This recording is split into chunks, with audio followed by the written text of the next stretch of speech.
नमस्ते। हम लोग अपनी पिछले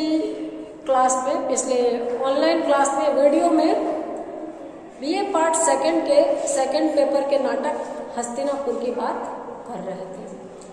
उस नाटक को विस्तार से बिना किताब के सारांश के तौर पर मैंने क्लास में भी समझाया था और उसके प्रारंभिक कुछ महत्वपूर्ण बिंदु मैंने अपने एक वीडियो में कल आपके सामने रखे थे। अब इस नाटक को लेकर के दो प्रकार के प्रश्न हमारे सामने उपस्थित होते हैं। एक तो समीक्षात्मक प्रश्न, नाटक की तात्विक दृष्टि से समीक्षा, और दूसरा व्याख्या के लिए महत्वपूर्ण गद्यांशों की व्याख्या। इस क्रम में मैं सबसे पहले नाटक को प्रथम पृष्ठ से ही पढ़ना जरूरी समझती हूँ। इसमें याद रखने लायक बात यह है कि इस नाटक को लेकर दो नंबर के प्रश्नों में कुछ बातें पूछी जा सकती है कि जैसे कि नाटक कहाँ शुरू होता है, पर्दा उठने पर रंगमंच पर सबसे पहला दृश्य क्या दिखाया जाता है, नाटक किस जगह पर खेला गया। तो इन सब का एक उत्तर है कि विदुर के घर का एक कक्ष इस नाटक में आद्योपांत रहता है। ये वहीं पर बात कहता है सारी। दूसरा पूछा जाएगा कि इस नाटक में काल कितना समेटा गया है। एक रात में पूरे महाभारत को, शांतनु, सत्यवती सबको देखा गया है। दरअसल रात के समय कुंती और इसकी विदुर की माँ की बातचीत शुरू होती है शुभा की, और वो अगले दिन सुबह खत्म होती है। इस बीच में कथा में 4 फ्लैशबैक आते हैं। इन फ्लैशबैक में एक बात दिखाई गई है, अंधेरा होता है, रोशनी होती है। अंधेरा होता है का मतलब ये दोनों जो बात कर रही हैं वो एक बार पर्दे के पीछे चले जाएंगे, और रोशनी होती है तो जो बात वो बताना चाह रही थी, जो इस कालखंड के पहले की थी, कुंती बहू थी या कुंती नहीं आई थी, युधिष्ठिर पैदा नहीं हुए थे, पांडु और धृतराष्ट्र पैदा नहीं हुए थे, वो नियोग से हुए, वहां चला जाना और वापस फिर वर्तमान दृश्य से जोड़ना, तो फिर अंधेरा होगा और फिर उजाला होगा। इस तरीके से क्रम इसमें चलता है। तो मैं शुरू करती हूँ पहले पेज से ही। विदुर का घर है। एक तख्त पर विदुर की माता शुभा बैठी है, समीप एक पीठिका पर कुंती बैठी है और विदुर का प्रवेश होता है। इसमें समझाने लायक कोई बात नहीं है कि विदुर का घर है। दृश्य ये है कि विदुर की जो माँ है वो तख्त पे बैठी है, वो वृद्धावस्था की है और बुजुर्ग महिला है। कुंती उसकी बहू की हैसियत से है, तो कुंती पीढ़े पे बैठी है जैसा कि आमतौर पे एक चलन रहा है, और वो तख्त पर है। कुंती बोलती है विदुर आ गए। विदुर सामने से आ रहा, कुंती की पहले नजर पड़ी, कहती है विदुर आ रहे। शुभा कहती है कितना विलंब कर दिया, भोजन गर्म कर रखा है ना। यहाँ पर प्रश्नवाचक चिन्ह है, दूसरे में क्यों है समझ में नहीं आता। कितना विलंब कर दिया है तो ठीक है, बहुत देर से तुम आए, लेकिन भोजन गर्म कर रखा है ना। क्वेश्चन की वजह होना चाहिए कि भोजन गर्म कर रखा है, तुम खा लो। विदुर कहता है भोजन तो महाराज के साथ कर लिया था, दूध पी लूंगा बस। ये बातें मैंने सारांश में पहले बता दी है कि विदुर मना करता है कि वो खाना खा के आया है लेकिन दूध पी लेगा, और भोजन महाराज के साथ कर लिया। क्यों, कौन से महाराज के साथ भोजन किया, शुभा पूछती है। तो विदुर कहता है क्यों, महाराज तो धृतराष्ट्र है और युधिष्ठिर भी यही कहते हैं। आप ऐसे क्यों पूछ रही है कि कौन से महाराज के साथ किया, महाराज तो एक ही है ना, धृतराष्ट्र है और युधिष्ठिर भी यही कहते हैं। कुंती इस बात से खुश होती है कि मेरे बेटे बड़ों का आदर करते हैं, कहती है यही कहना चाहिए उसे। शुभा कहती है वह तो शिष्टाचार की बात है, राज्य तो तुम्हारे पुत्रों का है, ये तो तुम्हारे सिखाए हुए संस्कार है, शिष्टाचार है, वरना राज्य तो तुम्हारे बेटों का है। कुंती कहती है किंतु वे उसके पितृ पे हैं, उन्हीं को महाराज कहा जाना चाहिए, लेकिन वो उसके बुजुर्ग हैं, बड़े हैं, ताऊ हैं, महाराज कहलाने का कायदे से हक उन्हीं को है। शुभा हर बार इनकी न सिर्फ काट करेगी बल्कि इनके सामने इन सही पक्ष भी रखेगी। कहती है राज्य उत्तराधिकार में नहीं मिला है तुम्हारे पुत्रों को, अपने पौरुष के बल पर जीता है उन्होंने। तुम्हारे पुत्रों को राज्य उत्तराधिकार में नहीं मिला है, ताकत लगाई है, दम लगाया है, सीना ठोक के लड़के लिया है। विदुर कहते हैं धृतराष्ट्र भी यही बात समझते हैं, इसीलिए वे हस्तिनापुर छोड़कर चले जाना चाहते हैं गांधारी के साथ। आप जो कह रही हैं वो बात धृतराष्ट्र को भी पता है, और इसलिए इस कड़वे से बचने के लिए, इससे निदान पाने के लिए, इससे दूर रहने के लिए वो हस्तिनापुर छोड़कर जाना चाहते हैं गांधारी के साथ। वे पांडवों पर निर्भर रहकर नहीं जीना चाहते। अब उनकी उम्र बीतेगी तो पांडवों के ऊपर निर्भर रह के बीतेगी, इतना वो समझ गए, इसलिए वो पांडवों के साथ नहीं रहना चाहते। नाटक में, एकांकी में, कहानी में, कविता में, निबंध में, कहीं पर भी हम व्याख्या करें या बड़े छोटे प्रश्नों का उत्तर, हमें ये याद रखना है कि हमें अन्य पुरुष का प्रयोग करना, थर्ड पर्सन का, वह, उन्होंने, उनका, उनके, उनके लिए, उनके द्वारा इत्यादि। तो समझाने के लिए कह रही हूँ, लेकिन आप लिखते टाइम ध्यान रखना कि विदुर कहते हैं कि धृतराष्ट्र जानते हैं वो चले जाना चाहते हैं। कुंती कहती है क्यों, क्या युधिष्ठिर ने कुछ डॉट डॉट डॉट यानी आगे कुछ वो कहती, उसके पहले उसकी बात काट दी। विदुर कहता है नहीं नहीं, युधिष्ठिर तो यह विचार स्वप्न में भी मन में नहीं ला सकता, तुम्हारे अन्य पुत्र भी वही करते हैं जो युधिष्ठिर कहता है। भीम अवश्य कुछ उत्तेजित हो जाता है, लेकिन वह भी बड़े को लामता नहीं है, कहता नहीं नहीं, युधिष्ठिर ने कुछ नहीं कहा, वो तो सपने में सोच भी नहीं सकता, और तुम्हारे अन्य पुत्र यानी कुंती के बाकी बेटे भी ऐसा कुछ नहीं करते। भीम कभी कभी थोड़ा गुस्से में आ जाता है, लेकिन अंततः बड़े की बात लांघता वो भी नहीं है, बड़े की बात को सम्मान वो भी देता है। कुंती कहती है बालपन से ही उसका स्वभाव कुछ उग्र है, बचपन से ही भीम गुस्सैल है। शुभा फिर बचाव करती है, कहती है सबसे अधिक सहा भी तो उसी ने है, कुछ कह भी दिया तो क्या हो गया, उसको सहना भी तो सबसे ज्यादा पड़ा था, कुछ कह ही दिया तो क्या हो गया। तो कुंती समझ नहीं पाई, कहती है तो क्या भीम ने कुछ कह दिया। विदुर कहता विशेष बात कुछ नहीं, धृतराष्ट्र अपने पुत्रों के प्रेत कर्म के लिए धन चाहते थे राजकोष से। भीम उत्तेजित हो गए, कहने लगे द्रौपदी को अपमानित करने वाले के प्रेत कर्म का व्यय हमको वहन करे। ज्यादा विशेष बात नहीं है, विदुर बताते हैं कि धृतराष्ट्र अपने मृतक पुत्रों के प्रेत कर्म के लिए, आत्मा शुद्धि के लिए राजकोष से धन चाहते थे। भीम इस बात से नाराज हो गए, बोले जो लोग द्रौपदी के अपराधी हैं उनके लिए उनके प्रेत कर्म का वह राजकोष नहीं करेगा। इस बात से आश्चर्य नहीं हुआ शुभा को, क्रोधित नहीं हुई वो। उसका जवाब सुनिए, कहती है उसके क्रोध का कारण समझ में आता है। कुंती और विदुर दोनों आश्चर्य के साथ उसकी ओर देखते हैं कि मतलब अभी भी ये कह रही है, ये कहना चाहिए कि ये ऐसा नहीं कहना चाहिए था भीम को, लेकिन वो क्या कह रही है कि समझ में आ रहा है उसने ऐसा क्यों कहा। कुंती कहते नहीं नहीं, भीम को अपने पर संयम रखना चाहिए। क्या सोचा होगा गांधारी ने कि कुंती ने शिष्टाचार भी नहीं सिखाया अपने पुत्रों को, ऐसा नहीं कहना चाहिए था भीम को। गांधारी क्या सोचेगी, क्या सोचा होगा उसने अपने मन में कि अपने बेटे को मैंने शिष्टाचार भी नहीं सिखाया। अब फिर शुभा का उत्तर सुनिए, इसका अधिकार कम से कम उसे तो निश्चय ही नहीं है।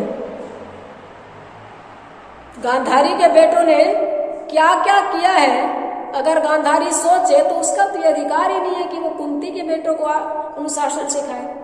ये बात बोल के फिर आगे की बात जानने को उत्सुक है, कंटिन्यूटी में वो उसी से पूछती है विदुर से।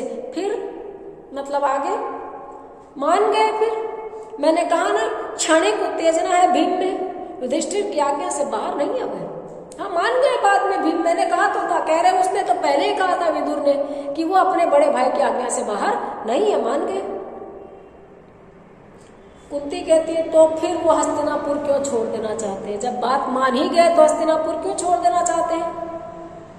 विदुर कहता है बात कहीं चुप गई होगी उन्हें,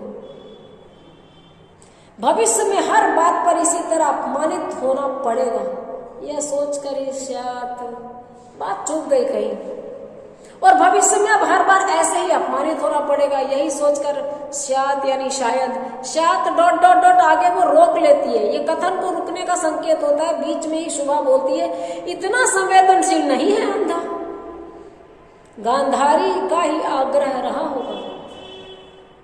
देखिए धृतराष्ट्र के प्रति, धृतराष्ट्र के प्रति जो मन में खटास है, कड़वाहट है, वो शुभा में कितनी अधिक है। कहती है इतना संवेदनशील वो अंधा नहीं है। गांधारी ने ही आग्रह किया होगा कि नहीं रहेंगे यहाँ। विदुर उसी की बात को सही साबित करते हुए कहते हैं गांधारी ने तो कह दिया है कि वह कल सूर्योदय के साथ ही हस्तिनापुर छोड़ देगी। धृतराष्ट्र नहीं छोड़े तब भी गांधारी ने तो अटल निश्चय ले लिया है, कह दिया है कि वो कल सुबह सूर्योदय के साथ ही हस्तिनापुर छोड़ देगी, भले ही धृतराष्ट्र उसके साथ जाए या ना जाए। कुंती कहती है भीम ने क्षमा नहीं मांगी उनसे, मैं कहूंगी उससे कि फिर बीच में रोक कर विदुर कहता है गांधारी के मन में यह कारण प्रमुख नहीं है। कुंती कहती भीम को माफी मांगनी चाहिए थी, मैं बोलूंगी उसको अपनी बड़ी माँ से माफी मांगे। लेकिन विदुर कहता है कि गांधारी के मन में यह कारण प्रमुख नहीं है। कुंती भीष्म की उत्तेजना तो एक मिस है उसके लिए, भीष्म की उत्तेजना तो एक बहाना है। वह पांडव शासित राज्य में नहीं रहना चाहती। असल बात यह है कि वो पांडव शासित राज्य में रहना ही नहीं चाहती। शुभा पूछते हैं तो दिन भर क्या यही मंत्रणा होती रही? तुम आज लेट लौटे हो, देर से आए हो, तो क्या दिन भर आज राजसभा में यही चलता रहा? विदुर कहता है युधिष्ठिर ने बहुत मनाया और धृतराष्ट्र तो मान भी जाते शायद कह रहा, पर गांधारी टस से मस नहीं हुई कि दिन भर यही हुआ। युधिष्ठिर ने बहुत मनाया और लग तो ये रहा है कि धृतराष्ट्र मान भी जाते, वो ज्यादा रिजिड नहीं होते, लेकिन गांधारी बिल्कुल टस से मस नहीं हुई कि वे जाएंगे तो वन में जाएंगे। कुंती परेशान है इन चीजों से। कुंती अभी भी एक आस भरा सवाल करती है, कृष्ण ने नहीं समझाया उन्हें? शुभा कहती है उसने तो सहमति ही प्रकट की होगी गांधारी से। शुभा बहुत समझदार दिखाई गई है, कहती है कृष्ण क्यों मना करेंगे, कृष्ण ने गांधारी से सहमति प्रकट की होगी। विदुर भी बताते हैं कि हाँ, कृष्ण कहते हैं वानप्रस्थ हमारी परंपरा है, धृतराष्ट्र वन गमन करना चाहे तो इसने बाधा क्यों दी जाए, इसलिए वह तटस्थ रहे। जवाब देते हैं विदुर, हमें याद रखना है अगर ऐसी पंक्ति आ जाए तो कौन कहता है, किसको कहता है, तो ये विदुर कह रहे हैं कि कृष्ण का कहना है कि वानप्रस्थ तो हमारी परंपरा है, उनकी परंपरा है क्षत्रियों की। अगर धृतराष्ट्र जाना चाहते वनगमन के लिए तो उनको बाधा रहित जाना चाहिए, उनको रोकना नहीं चाहिए, इसलिए वो तटस्थ रहे, रोके नहीं। कुंती फिर सवाल करती है, पर वानप्रस्थ स्वेच्छा प्रेरित है, किसी के व्यवहार से असंतुष्ट होकर आगे फिर इसको टोक दिया गया, यानी संवाद के साथ संवाद चल रहे हैं आपस में, उत्तर प्रति उत्तर, कथोपकथन। कुंती कहती वानप्रस्थ तो अपनी इच्छा से होता है, किसी के व्यवहार से बुरा मानकर कोई जाए। फिर विदुर कहते मैंने कहा ना कुंती, भीष्म का व्यवहार तो मिस है, गांधारी को पांडव शासित राज्य में रहना स्वीकार नहीं है। कहता है बोला तो था विदुर ने कि भीम का व्यवहार सिर्फ एक बहाना है, असल में पांडव शासित राज्य में गांधारी नहीं रहना चाहती, स्वीकार ही नहीं उसको। कुंती कहती है लेकिन स्वयं युधिष्ठिर अपने पितृव्य की आज्ञा से बाहर नहीं है, वे चाहे तो उनके जीवन पर्यंत युधिष्ठिर उन्हें ही शासन सौंप सकता है। कुंती बहुत भोली दिखाई गई है, जबकि वो उस राज्य में रही है, भोगा है, झेला है, साक्षी है सारे युद्ध की। कहती है कि युधिष्ठिर तो अपने ताऊ की आज्ञा से बाहर ही नहीं है। अगर एक बार युधिष्ठिर धृतराष्ट्र मान जाए तो युधिष्ठिर तो जीवित रहने तक, धृतराष्ट्र के जीवित रहने तक राज्य का स्वामी राजा उन्हीं को बनाने को तैयार है। विदुर कहता है युधिष्ठिर ने यह कहा भी था। विदुर कहता हाँ, ये प्रस्ताव भी रखा था कि आप ही राजा रहिए जब तक आपका जीवन है। शुभा कहती है लेकिन इससे क्या अंतर पड़ता है, वास्तविक शासनाधिकार तो पांडवों का ही होगा ना। युधिष्ठिर बूढ़े हैं, सब पुत्र मर चुके हैं, ताकत कोई रहेगी नहीं। जैसे प्रधानमंत्री और राष्ट्रपति को देखा जाए तो भले ही सर्वोच्च पद हो, लेकिन राष्ट्रपति के पास क्या अधिकार होता है भारत में? स्टाम्प, रबर स्टाम्प ही है। तो कहते हैं कि ठीक है, तुम बना दोगे राजा उसको राजी करके, लेकिन सब प्रजा जानेगी ये बात कि वास्तविक शासनाधिकार पांडवों के हाथ में रहेगा। विदुर कहते हैं यही तर्क है गांधारी का। गांधारी का भी यही तर्क था। युधिष्ठिर ने तो कहा कि वह सदैव के लिए राज्य त्याग करने को भी प्रस्तुत है। यहां तक भी कह दिया युधिष्ठिर ने तो कि आपके जीवन पर्यंत ही नहीं, मैं सदा के लिए, यानी युधिष्ठिर सदा के लिए उस राज्य को त्याग करने के लिए भी तैयार है। शुभा कहती है इसमें गांधारी को अब क्या रुचि होगी, क्या करेगी गांधारी उस राज्य का, क्या रुचि होगी इस प्रस्ताव में उसको। पांडवों के अतिरिक्त अब बचा ही कौन है जो हस्तिनापुर पर राज्य कर सके, कौन बचाया जो हस्तिनापुर पर राज्य कर सके, किस लिए मानेगी वो, क्या अट्रैक्शन बचा इस राज्य में उसका। शतपुत्र उसके काल कवलित हो चुके हैं। विदुर कहता है यही कहा गांधारी ने, यही जवाब गांधारी ने दिया था। तो शुभा पूछती है निर्णय क्या हुआ तब, क्या बात तय हुई। विदुर बताता है कल सूर्योदय के साथ धृतराष्ट्र वन गमन करेंगे, कल सूर्योदय के साथ ही धृतराष्ट्र वन को निकलेंगे। शुभा कहती है अन्य सभी कुरुवंशियों के साथ, जितने कुरुवंशी बच गए हैं उनके साथ। विदुर आश्चर्य से देखता और कहता हाँ, कुरुवंशियों को लगता है कि उन्हें धृतराष्ट्र के साथ ही रहना चाहिए, उनका यह सोचना क्या उचित नहीं। कुरुवंशी सोचते हैं कि आमरण वो धृतराष्ट्र के साथ रहे, कौरवों के साथ रहे, तो वो कुरुवंशी अब उनके पीछे से यहाँ रह के पांडव शासित राज्य में रह के क्या करेंगे, उनको जाना चाहिए इनके साथ। शुभा कहती है हाँ, वे सदा धृतराष्ट्र के साथ ही तो रहे हैं, उसके और उसके संतान के साथ। कुरुवंशी हमेशा धृतराष्ट्र के साथ रहे और धृतराष्ट्र के संतानों के साथ रहे। कुंती ध्यान पूर्वक ये सारी बातें सुन रही है, जैसे वो समझने की कोशिश कर रही है सारा प्रसंग। इसलिए और आगे कंटिन्यूटी में शुभा ही बोल रही है, कुंती को बीच में सोचते दिखाया। संवाद शुभा का ही चलेगा कि धृतराष्ट्र के साथ ही रहे हैं, धृतराष्ट्र के संतानों के साथ रहे हैं, इसलिए वनगमन में उनका जाना संगत है, स्वाभाविक। इसलिए वनगमन में उनका जाना संगत भी है, स्वाभाविक भी। तुमने क्या विचार किया है, साथ में ही जोड़ती है विदुर ने क्या सोचा है, क्या तय किया जाने के लिए। विदुर कहता है तुम्हारी आज्ञा के अनुसार ही होगा सब। मैंने यही कहा है कि माँ का निर्णय ही मेरा निर्णय होगा। वैसे तो अब तक उन्हीं के आश्रित रहे हैं हम लोग। कहता है कि आप जो चाहेंगी वो होगा, और मैं यही कह के आया हूँ कि माँ का निर्णय अंतिम होगा। और साथ में अपने ख्याल भी जोड़ देता है कि वैसे कायदे से आज तक तो हम उनके साथ ही रहे हैं, तो हमें उनके साथ जाना, ये कहता नहीं है कि हम उनके साथ जाना चाहिए, लेकिन ये जता दिया कि आज तक हम रहे तो उन्हीं के साथ हैं। शुभा कहती है मैं जानती हूँ तुम्हारा मन, पर मुझे विचार करने दो। तुम्हारा मन मैं जानती हूँ, पर मुझे विचार करने दो। प्रातःकाल ही निर्णय लेंगे, जाना भी हो तो हमें क्या करना है, सुबह सोचेंगे हमें क्या डिसीजन लेना है। कुछ है ही नहीं जिसकी कोई व्यवस्था करनी है। ऐसा कौन सा रुपया पैसा जेवर जायदाद कपड़ा बिस्तर बेडिंग है कि जिसको हमें समेटना है, पैकिंग करनी है, ले जाना है। जाना हुआ तो चल पड़ेंगे, बस शरीर है, शरीर पे रखे वस्त्र हैं। मितव्ययी रहे थे, अपरिग्रही रहे थे दोनों माँ बेटे, जोड़ जमा पूंजी कुछ है नहीं। फिर कहती है बहुत रात हो गई है, विश्राम करो। विदुर चले जाते हैं, कुछ पल का मौन।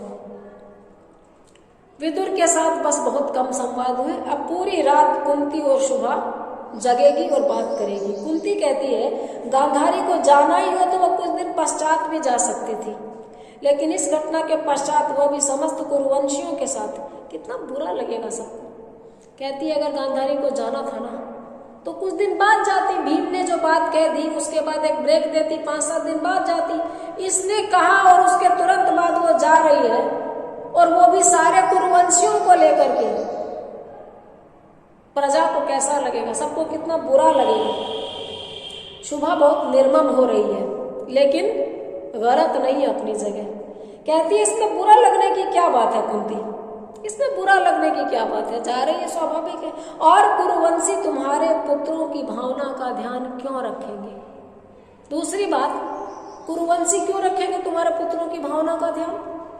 कुरुवंशियों से तो जीता है ना लड़के, कुंती यहाँ पे स्टक हो जाएगी, ठिठक जाएगी, क्योंकि आज तक वो मानती है कि जो इसके 5 बेटे हैं वो भी कुरुवंशी हैं।